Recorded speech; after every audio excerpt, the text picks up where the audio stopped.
Intro again. Okay, it's Troy with My NOI. We're going to get started on our webinar. Thanks for joining us today. Super excited to be here talking to you about the 3 biggest mistakes that I see as a commercial broker in valuing commercial properties. And so we're going to talk about those today. We're going to go through it. We're going to go through some old school, talk to you about how value is created in commercial properties. I'm going to show you a real live property that with a seller that I worked with this past year, and just a couple of opportunities that I think hopefully will help you save your clients a lot of money and show you how to value stuff. So we're going to jump right into it. Mistake number one.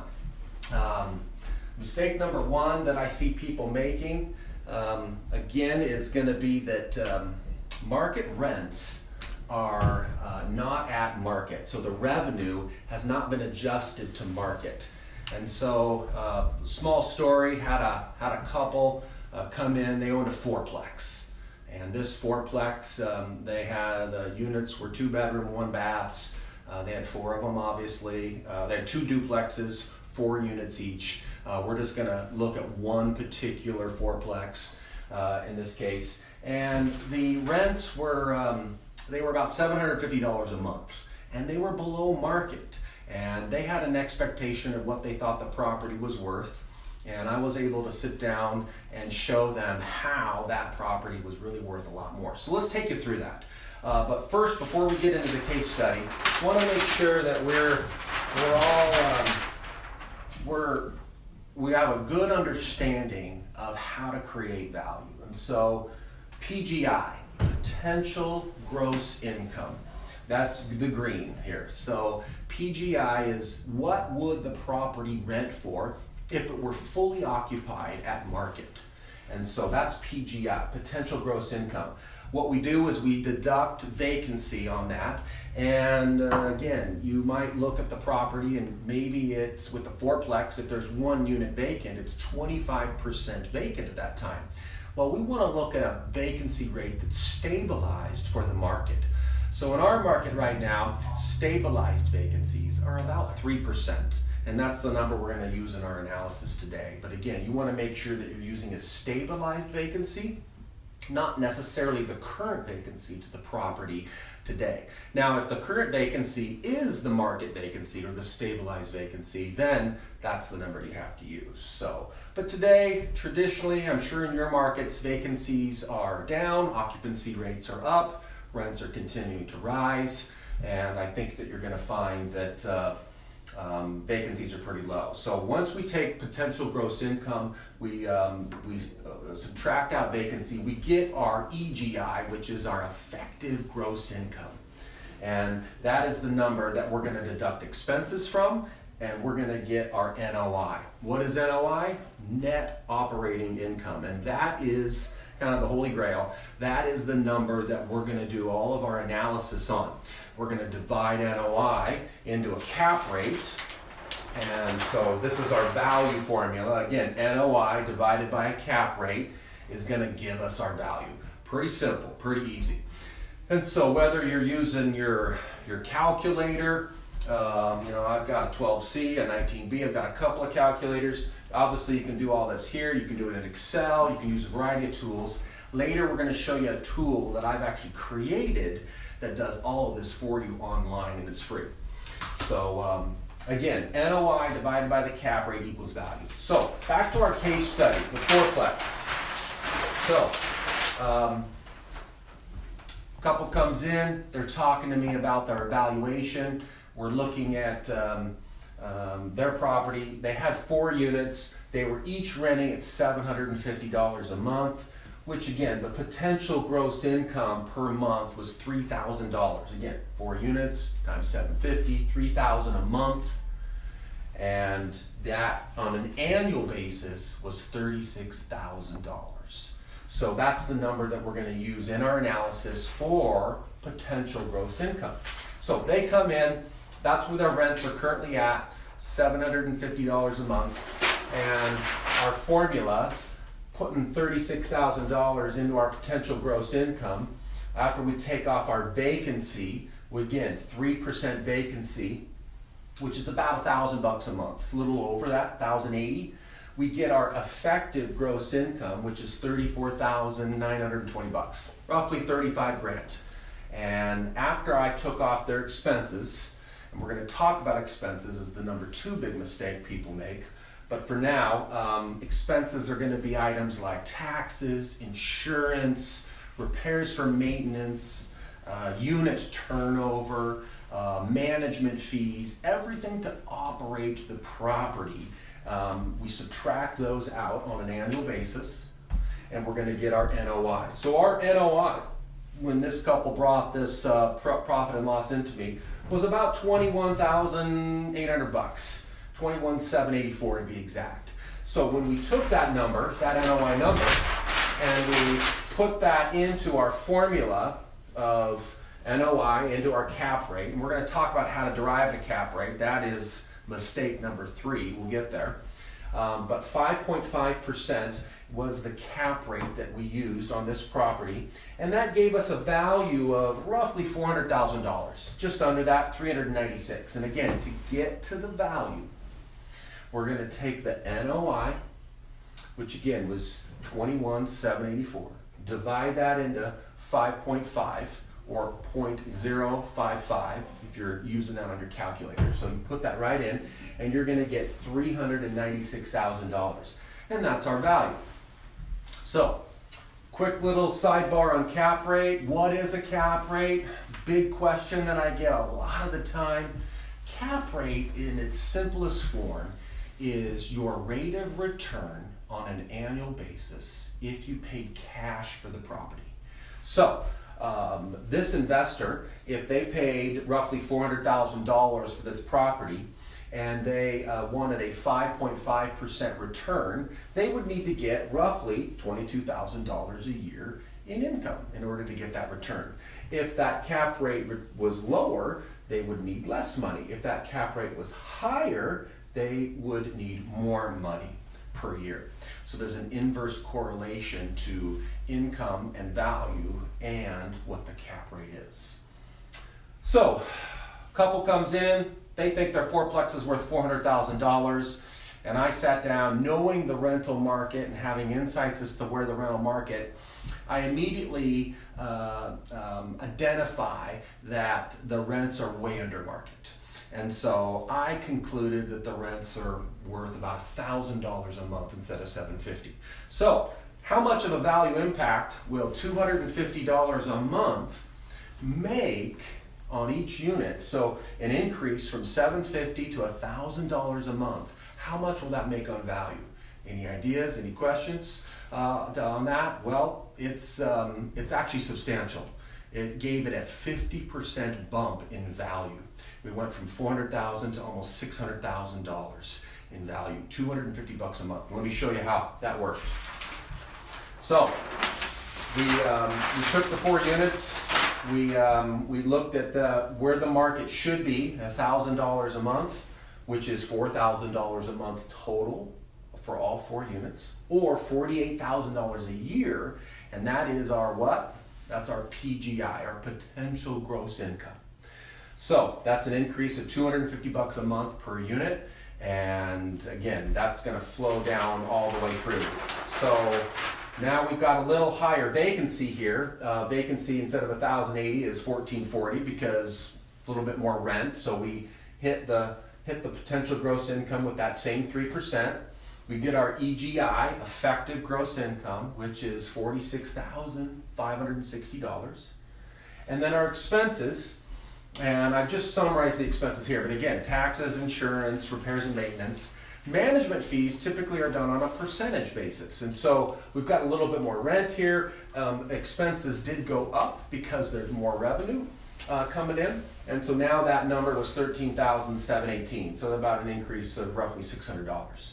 But the NOI now has changed, $32,800 and some dollars. So that, once we put that number into our cap rate of 5.5%, we get a value of almost $600,000. So that was an increase on this particular fourplex of $200,000. And this particular owner had 2 of these. So we netted them almost $400,000 more on both of these, basically the total package of 8 units. And very happy. Now, what we had to do in order to get the rents to market is we have to analyze those leases. Fortunately, most of those leases were on a month-to-month basis. The owner was self-managing. And we were able to come in, bring a rental company in, adjust those rents up to market. The rental market was very, very strong, and able to start putting new tenants in almost immediately. And so even though we didn't have all of those units filled at those new rents, we were able to show a potential buyer where we thought market was. They agreed, and they were able to buy that property based on this number. And we actually got a little bit more than $600,000. So very, very fortunate. But again, common mistake number one, making sure that you have adjusted your rents to market. Now this can work inversely. You could have a long-term lease on a commercial property that's maybe above market, and it could work against you the other way. So it does go both ways, but most of the time when you see, I would say, unsophisticated landlords, they want to keep their properties full.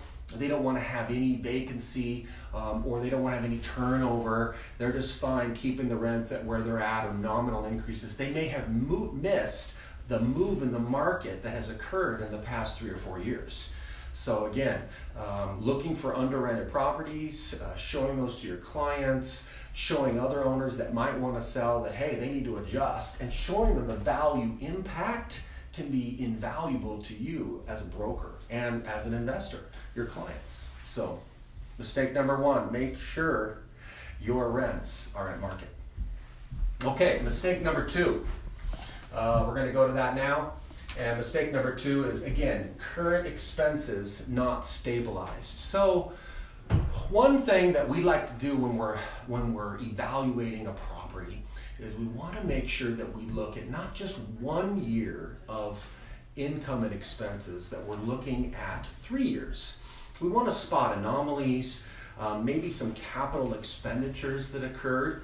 And so there might be a case where you have you've replaced a roof last year and that roof cost $10,000. Well, we're not going to take that out of expenses and hit the expenses for another $10,000. As you can see, going from where we were, almost $10,000 in NOI gave us almost $200,000 in value increase or decrease. So we want to make sure that we're stabilizing expenses and that we are verifying that those expenses are normalized over time. So I want to show you the impact to value if we had $5,000 more in expenses on this particular scenario here.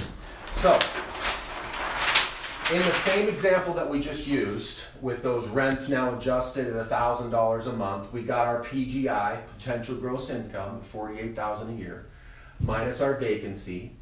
We get our EGI, and then our expenses. What I did is I increased them by $5,000 more a year. And so instead of $13,718, we're at $18,718.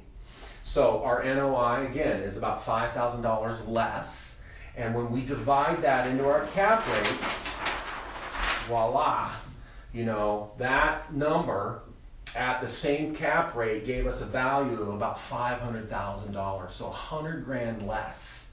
So again, understanding and verifying those expenses so that you know what is real expenses, what are normal expenses over time, and what expenses do I need to be able to calculate that I would typically be able to rely on moving forward as a buyer. So analyzing 3 years of expenses, looking at where are the anomalies, where there's a large increase or a large decrease.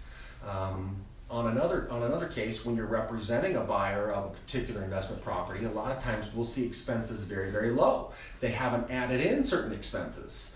And so this could work to the opposite, and where you might see that you might want to be able to tell your client that, hey, expenses were only $10,000 on this property, but they haven't calculated management or taxes. Well, you're going to have to calculate those. When you add those in, and if that total came to $5,000, well, that's going to create about $100,000 in value impact to the property. So you want to verify and truly understand what are stabilized expenses. Again, this can work both ways. But in cases where I've seen expenses very, very high, a lot of times a property owner has maybe put additional capital expenditures into them, new roof, restriped the parking, maybe re-sided the property, painted the building. Those are all kind of one-time capital expenditures that might only occur every 10 or 20 years or 30 or 40 years if it's a roof. So you want to pull those out, show them to a prospective buyer or seller, depending on who you're representing, and you want to verify that the expenses are normalized, stabilized. So again, that's mistake number 2. Verify those expenses, get 3 years of expenses, review each line by line, and verify that they are stabilized. So mistake number 3 is really selecting the right capitalization rate. And so, and again, what is a cap rate? We talked about that. A cap rate is, in its simplest form, the rate of return an investor will expect if they paid cash for the property. And so what I want to do now is I want to actually take you out and show you a tool that we have. And we're going to build the same deal that we just did on paper here, or you've done on your calculator, or you're using a spreadsheet.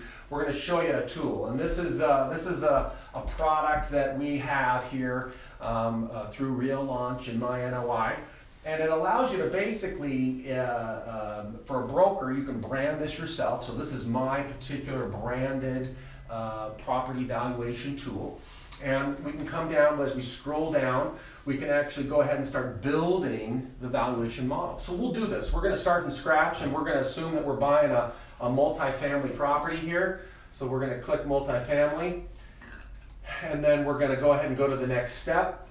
And then what we can do here is you can fill out the income information either monthly or annually.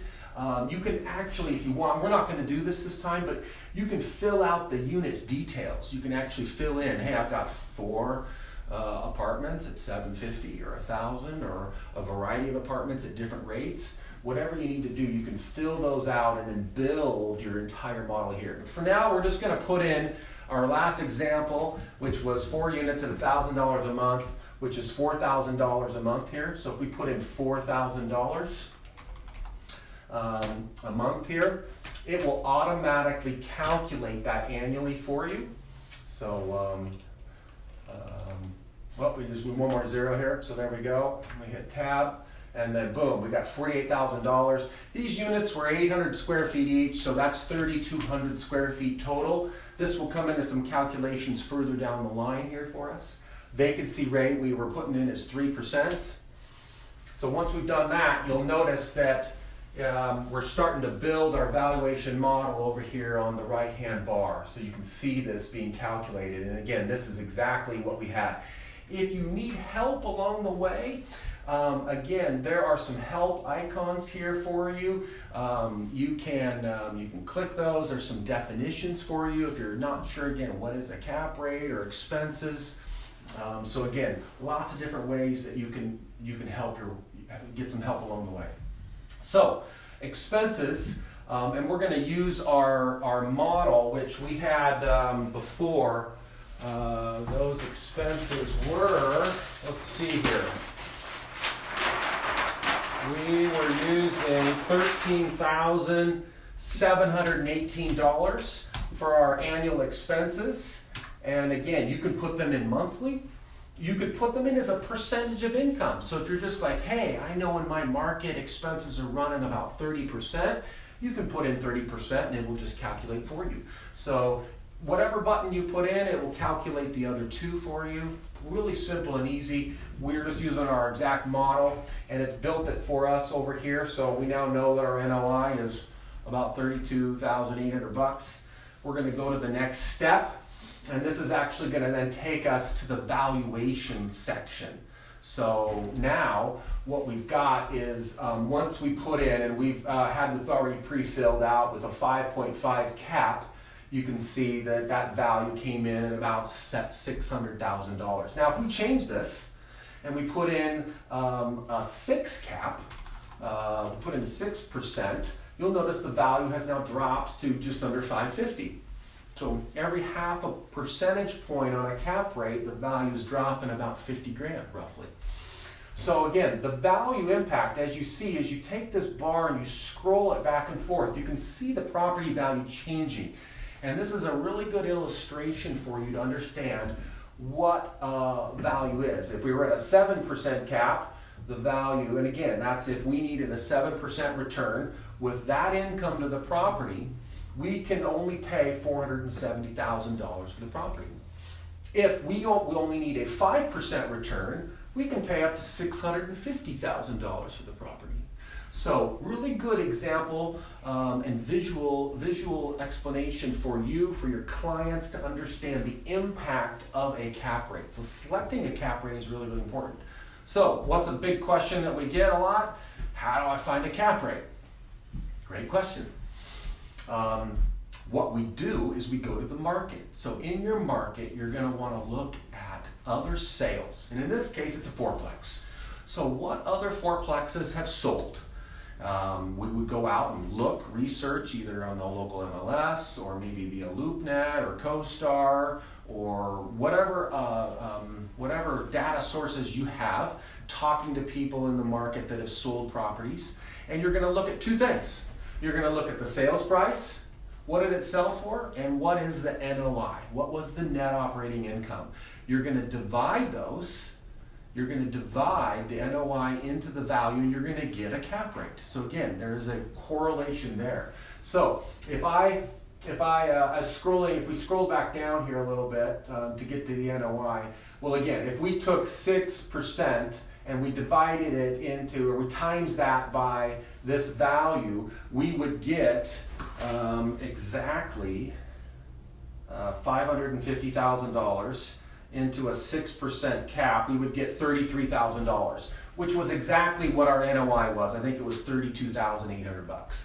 So again, using for round numbers here, yeah. So that is the scenario there, and we can back into that. So you want to go out, research the market, find out what cap rates are. Properties that have actually sold, and then back into what their cap rates are. So great way to be able to do this. Easy tool. We're actually going to carry this forward, and we're going to show you a few other things that this can do. So if we go back and we put in our 5.5% cap, and then that will calculate for us a new value, again $600,000. If we go down to the next step, the cool part of what this tool will do is we can now start putting in, hey, what's our down payment? Let's just say that our down payment is 20%, and then that's going to calculate what our loan would be. We're going to put in an interest rate for the loan. Let's say it's 5%. Again, depending on your market, we're going to put in the amortization period of so 5% on interest rate. And then we're going to put in 30 years for amortization period. This is going to actually go ahead and if we hit tab or next, that will actually go ahead and calculate for us. So it's going to calculate the payment for us, show us the debt coverage ratio, and give us all the numbers. So if we go to the next step, this will, and then what we're going to do here is we're going to actually calculate an internal rate of return. So what is IRR? Didn't sign up, this is a little bonus session for you. So IRR, internal rate of return, tells us over a holding period, and in this case, we're looking at 10 years. If we held the property for 10 years, what would our rate of return be once we bought it, enjoyed the benefits of cash flow over that 10 years, and then sold it, making some assumptions on when we sell it. So we're going to assume that the income grows at about 3%, And we're going to assume that our expenses are also going to grow at 3%. So we're going to put both those numbers in, and then we have to select a cap rate at sale, and the system defaults to whatever you put your cap rate in on the previous sessions. It's going to then increase that by about half a point. So we went from 5.5 to a 6% cap. And again, you can test this at 7, at the same cap. You can kind of play with it, but that is a relatively common way to run an analysis, is to increase it by about 0.5%. That's what I use. You can choose something different.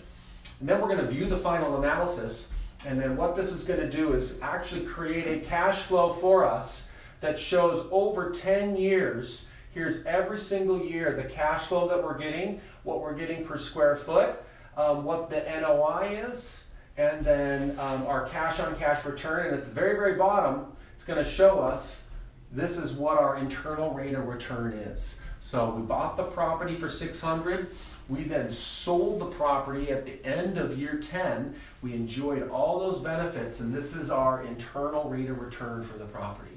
And that's going to vary property to property, but again, a really cool free tool. You can go to irrcalculator.pro, but if you go to mynoi.com, you can log on to all of there's a bunch of tools there, and you can actually see our list of tools that we have online there. This is a tool that I use. It costs $99 a year to have this. It's just super cheap. You can use this and interact with your clients. It's all branded for you with your logos, your information. So if it's a tool that you're looking to have, just contact us. The only thing that we need is you need to buy a domain name. Costs you about $10 to register your own domain name. And so for $110 a year, you've got yourself your own branded commercial valuation tool that does everything that we want. This also spits out a nice PDF to you, to your client. Print it, use it. You can interact with your clients. They can send you the information that they did, or you can send them some of the information that you've put in, some of the assumptions. And you can have great dialogues in and around value on commercial properties. Because there's one thing that is for sure, is that valuing commercial properties is difficult and very property specific. And it depends on the income, depends on the expenses, those cap rates. And so sometimes you need to run multiple different scenarios, looking at a high cap, a little lower cap. Well, what happens with expenses if we increase them a certain amount? What would happen if rents went up by $250? What if they went up by $500 a month on this particular property?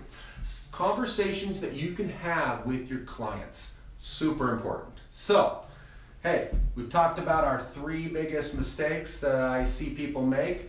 Making sure that your rents are at market, that you've stabilized them, verifying those expenses, that they're stabilized, that they're normalized, looking at 3 years of expenses and verifying those, and then selecting the appropriate cap rate. Really basic stuff, but as you can see, they make a huge, huge impact to value.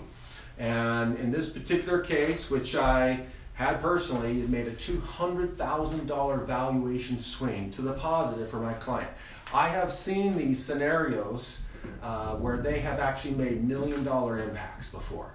So again, make sure you've got the right tools as a broker, that you're having those dialogues, those conversations, and you're verifying the information and the income before you talk to your clients about value. So, hey, this has been Troy Moliat, super excited. Thanks for joining me for this webinar, and we'll see you online.